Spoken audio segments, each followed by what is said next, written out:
네, 안녕하세요. 여러분들의 구독과 좋아요로 이 채널이 유지되고 있습니다. 네, 영상 속도는 1.5배를 추천드리고요. 항상 구독자님, 멤버십 회원님들에게 감사하다라고 말씀을 드리면서, 자, 이번 내용은 개별 기업들에 따른 반란이라고 이제 영상 썸네일을 그렇게 지어 보았으니, 이번에 개별 기업들에 따른 동향을 좀 간단하게 보는 형태로 설명을 드리도록 하겠습니다.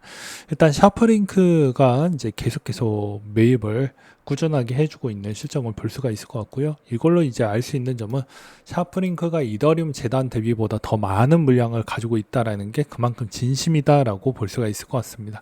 그리고 이제 두 번째로는 이제 샤프링크가 이거를 통해서 디파이 활동에 따른 앞으로의 수익 증가분 추이가 얼마만큼 잘 운영을 해서 돌리느냐에 따라서 달라질 것 같다. 쉽게 이야기하면 이렇게 될 것 같습니다.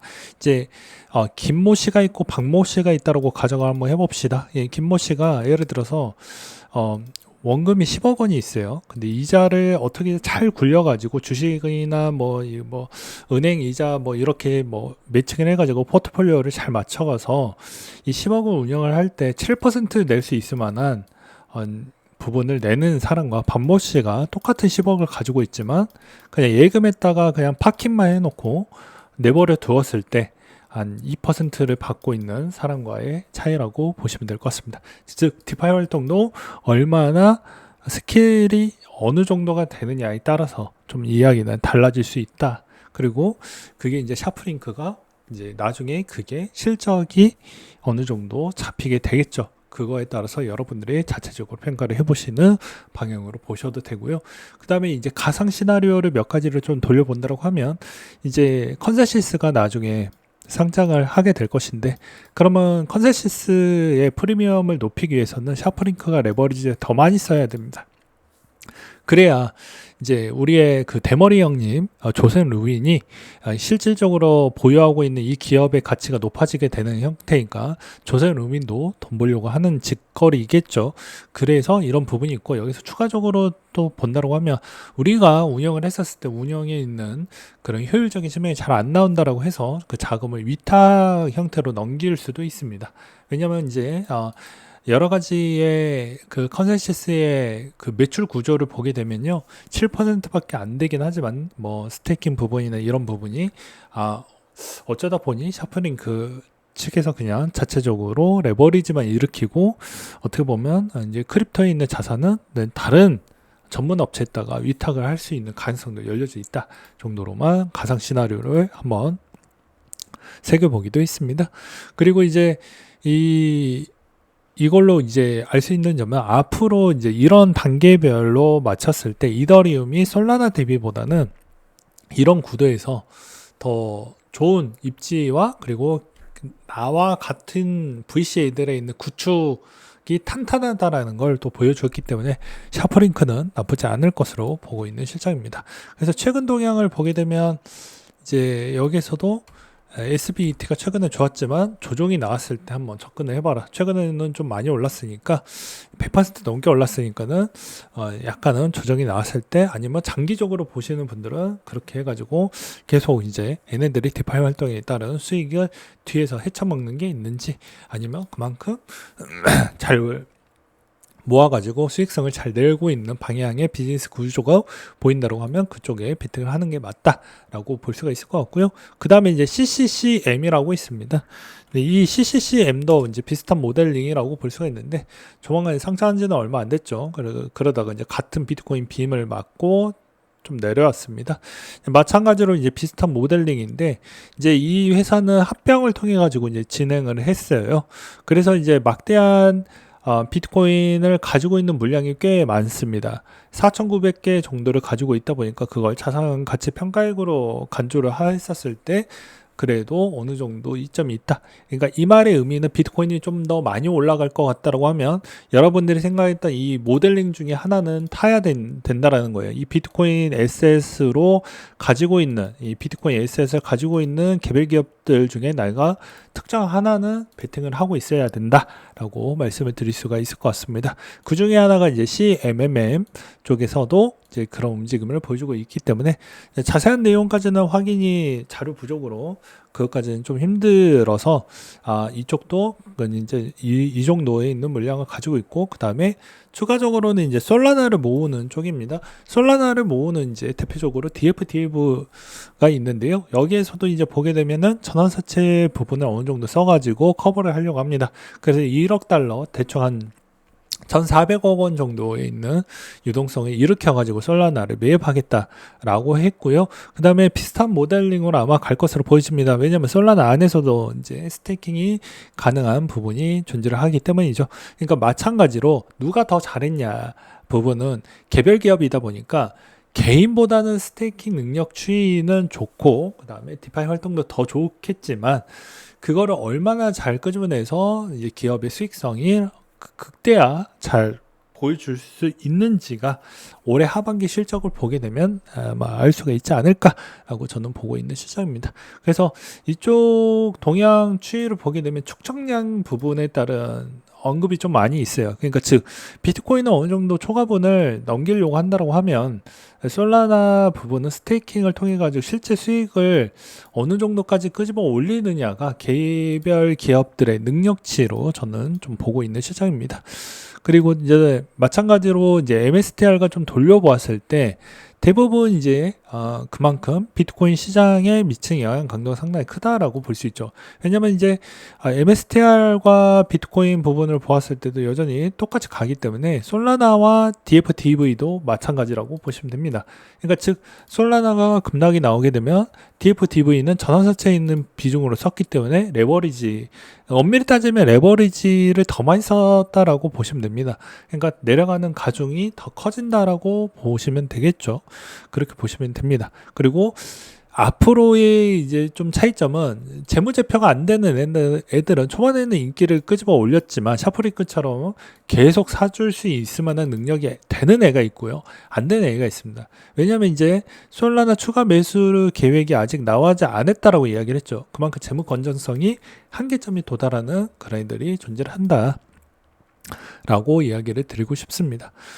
그 다음으로 이제 또 보게 되면 뭐 비슷한 뭐 KULR이라고 해가지고 1000개를 보유하고 있는 기업도 있는데요. 여기서도 이 기업도 엄청난 펌핑이 나오고 나서 다시 제자리로 보여주고 있는 시장입니다. 마찬가지로 이제 비트코인이 좀 더 잘 되면 같은 모델링으로 좀 올라갈 수 있는 여지가 많이 보여진다라고 볼 수가 있을 것 같습니다. 그렇기 때문에 이 개별적인 측면에서도 이제 얼마나 퍼포먼스를 잘 쓸 수 있느냐가 중요한 건데, 그 역량은 유중으로 이제 커버를 칠 거냐 아니면 전환사채 비중으로 커버를 칠 거냐도 봐야 됩니다.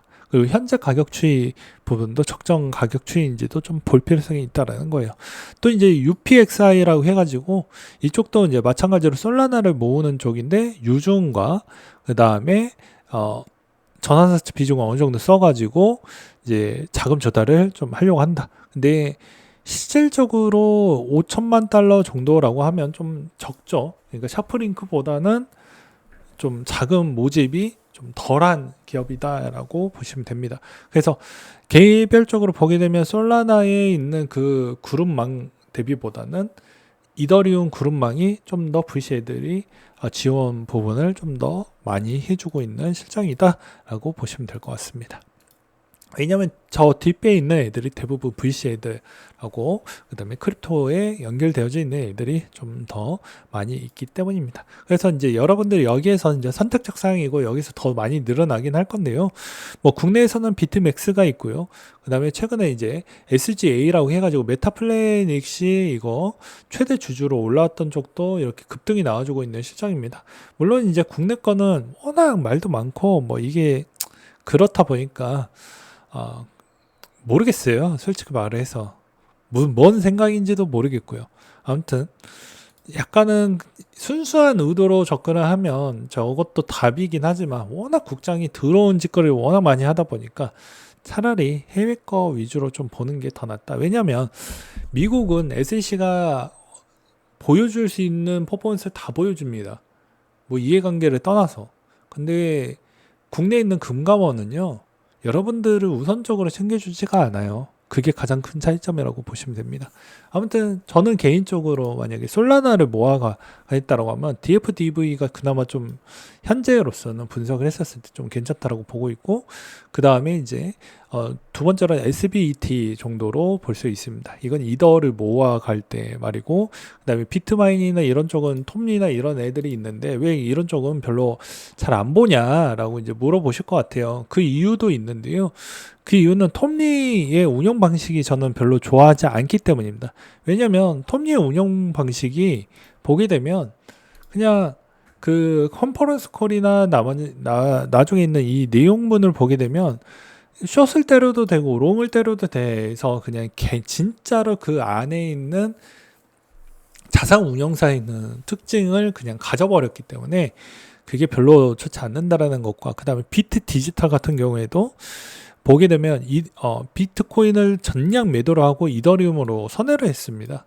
그렇기 때문에 이런 점이 여러분들이 여기 안에서도 보게 되면 특징적인 요소는 비트코인 모으는 게 어느 정도 모을 수 있느냐, 그리고 재무 건전성이 어느 정도만 되느냐만 보면 되는데, 이제 이더와 솔라나를 모아가려고 하는 쪽은 크게 나뉘어들면 스테이킹의 이자 수입 비중이 상대적 대비보다 떨어지냐 못하냐, 경쟁사 대비 떨어지냐 못하냐, 이걸 무조건 보셔야 되고요.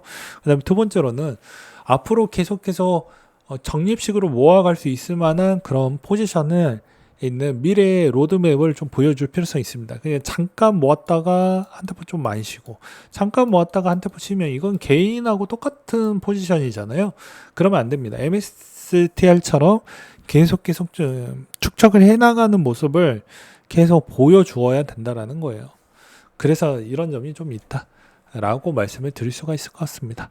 이렇게 이제 이 안에서도 여전히 재팟이 존재를 한다라는 게, 비트코인 대비보다 시총이 낮으면서 레버리지를 많이 썼기 때문에 10배, 100, 많게는 20배 넘게도 갈 수 있는 가능성이 존재를 합니다. 대표적인 예시로 본다라고 하면 MSTR이 그 증명을 해냈다라고 볼 수 있습니다. 9달러짜리가 지금 451달러까지 요 순간에서 제일 많이 올랐고요.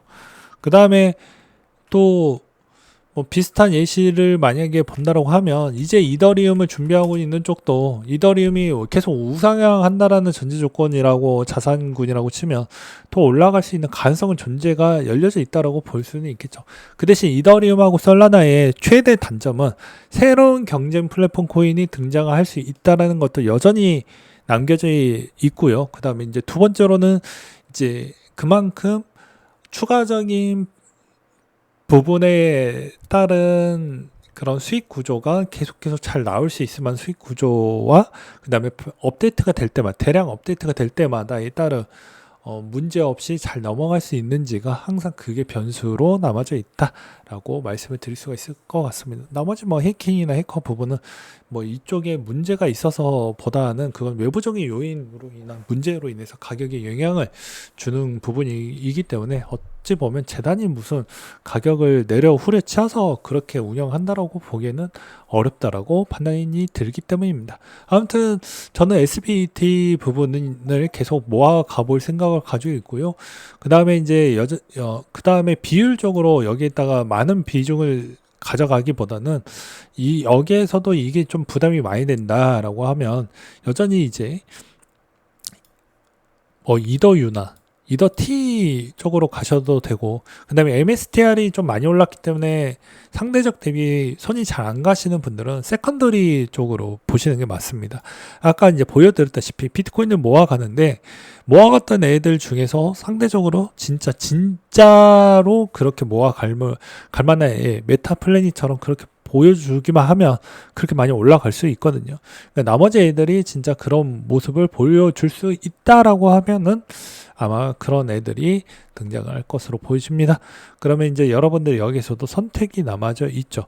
그 다음에 MSTR이 2인자로 올라올 수 있는 애가 누가 될 것이냐를 찾아볼 필요성이 있고요. 솔라나는 아직 몇 개 없으니까 이 중에 하나를 선택해서 가져가 보시면 그래도 여러분들이 좋아하는 10배 베팅 부분도 열려져 있다. 근데 나는 그게 싫고 이것도 저것도 싫다라고 하면 이제 어쩔 수가 없습니다. 왜냐면 여러분들이 밈에서 승부를 본다라고 해도 밈의 러그풀이 얼마나 많이 이루어졌습니까? 네. 그냥 영원이 되는 경우가 많이 있었어요. 네, 러그풀 사기 7,250억 원. 그래서 물론 20배를 한 방에 벌 수도 있지만 내 자금이 0원부터 다시 시작을 한다라는 건 게임도 레벨 1로 시작을 하면 할만 납니까? 안 나죠. 현타가 오죠. 그래서 하방의 경직성을 어느 정도 두면서 레버리지를 쓰면서 레버리지 청산이 당하지 않으면서 고수익을 가져갈 수 있는 전략을 알려드린다라고 볼 수가 있습니다. 그렇다고 해서 이 전략이 완벽하게 진짜 최적화돼서 승률이 뭐 90%다 이렇게 볼 수도 없고요. 그렇다라고 해도 여러분들은 어차피 코인 시장판에 들어왔으니 트렌드 기반 쪽으로 좀 가야 된다. 그리고 이 대부분 외부적인 기업에 있는 애들이 서포트를 해주고 있는데 이걸 등하시 할 수는 없죠. 얘네들 돈 뭉텅이 애들이 이쪽에다가 이렇게 넣어준다라는 건 얘네들도 손해를 보고자 해서 이쪽에다 돈을 넣어주는 게 아니라는 거예요. 그러니까 즉 트렌드 기반을 좀 맞춰서 제발 좀 가자. 그리고 시장이 변할 때마다 능동하게 대처를 해서 갔던 사람들이 이때까지 많은 수익을 가져갔습니다. 밈 좋을 때 밈 따라갔고 NFT 좋을 때 NFT로 많은 돈을 벌었고 게임파이 벌었을 때도 마찬가지였죠. 근데 이상하게 또 소수 분들은 이거 주시니까 안 할래. 세금 내니까 안 할래. 그게 어리석은 짓이라는 것입니다. 왜냐면 생각을 해보세요. 비트코인으로 100만 원을 벌었다고 칩시다. 주식으로 만약에 본다라고 해도 1000만 원을 벌었다고 하면 여기 250만 원 공제를 또 해줘요. 해주고 나서 보게 되면 그 나머지에 따른 22%를 내기 때문에 단순 계산을 해서 20%라고 해도 그래도 800만 원에 따른 수익이 더 많이 나져 있는 상태입니다. 안정성을 추구하면서 고수익을 낼 수 있을 만한 전략은 잔머리를 많이 써야 됩니다. 하나의 자산군 가지고는 커버를 못 쳐요. 그럼 애초에 비트코인이 누가 사기일 때 사기다 아니다라고 분쟁이 클 때 막강하게 선택을 둘 중에 하나를 선택했던 시기 때부터 투자를 했으면 모를까. 지금에 있는 시점에서 나는 징징거리면서 그렇게 하겠다라고 하면 그거는 이 투자 시장 판에 어린이와 어리광 피고 징징했던 애들은 다 한강 가고 없습니다. 그래서 미안한 얘기지만 제가 이제 대문자 MBTI의 T 성향을 가지고 있으니 좀 양해 부탁드리겠고요. 그만큼 시장은 군물도 없기 때문에 여러분들 이 시장을 8년 동안 보았을 때 트렌드 기반으로 항상 가왔기 때문에 여러분들도 마찬가지로 트렌드 기반을 제발 역행하면서 투자해봐야 시간만 가고 내 돈만 안 오르고 남의 거는 다 오르는데 내 것만 안 올라가는 그 기이한 현상이 또 올라올 수가 있기 때문에 그 점을 꼭 명심하셔라 라고 말씀을 드리고 싶습니다.